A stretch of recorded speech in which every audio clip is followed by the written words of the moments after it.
Assalamualaikum warahmatullahi wabarakatuh. Saya Mahathir Muhammad, NPM 2103110101138, ingin menjawab pertanyaan ujian hukum lingkungan.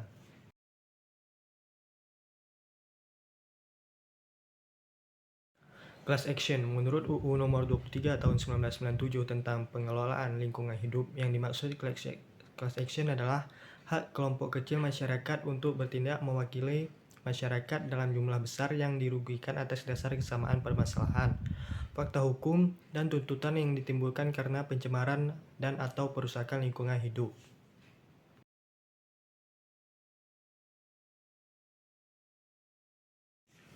Hak gugat lingkungan atau juga disebut legal standing menurut UU nomor 32 tahun 2009 adalah hak di mana tidak dimiliki oleh setiap orang, tetapi juga berlaku bagi kelompok masyarakat yang bertujuan untuk kepentingan perlindungan lingkungan, bahkan oleh pemerintah.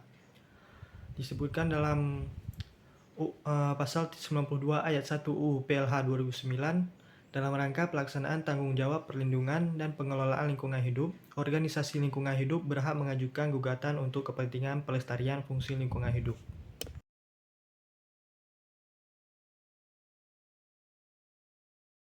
Penyelesaian sengketa di luar pengadilan terdapat dalam pasal 31 Undang-Undang Pengelolaan Lingkungan Hidup yang menyebutkan penyelesaian sengketa lingkungan hidup di luar pengadilan diselenggarakan untuk mencapai kesepakatan bentuk dan besarnya ganti rugi dan atau tindakan tertentu, guna menjamin tidak akan terjadinya atau terulangnya dampak negatif terhadap lingkungan hidup.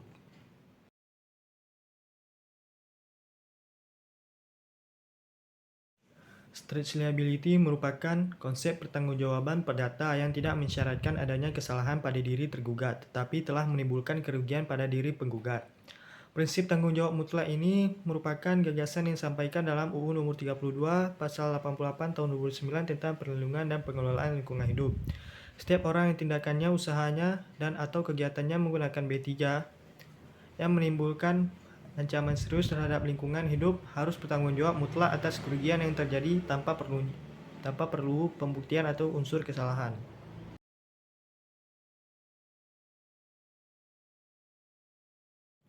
Baku mutu lingkungan adalah batas kadar yang diperkenankan bagi zat atau bahan pencemar terdapat di lingkungan dengan tidak menimbulkan gangguan terhadap makhluk hidup lingkungan atau benda lainnya. Kriteria baku kerusakan lingkungan hidup adalah ukuran batas perubahan sifat fisik, kimia, atau hayati lingkungan hidup yang dapat ditenggang oleh lingkungan hidup untuk dapat melestarikan fungsinya.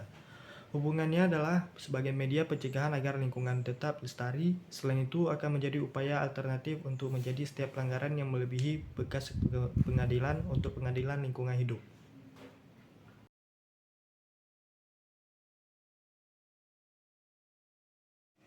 Penyelesaian sengketa lingkungan hidup dari aspek hukum administrasi. Sanksi bersifat mengawasi dan melakukan tindakan pencegahan pelanggaran hukum lingkungan. Sanksi administrasi terdiri atas teguran tertulis, paksaan pemerintah, pembekuan izin lingkungan, dan pencabutan izin lingkungan. Lalu ada penyelesaian sengketa lingkungan hidup dari aspek hukum perdata. Memulihkan hak-hak seseorang atau masyarakat yang dilanggar, yang mengalami kerugian dan harus mengganti rugi atau membayar denda, serta mengembalikan keadaan seperti semula sebelum terjadinya kerugian. Ketiga, ada penyelesaian sengketa lingkungan hidup berdasarkan hukum pidana dengan memberikan efek jera, hukuman penjara dengan maksimum atau minimum, atau dengan hukuman badan dan bayar denda.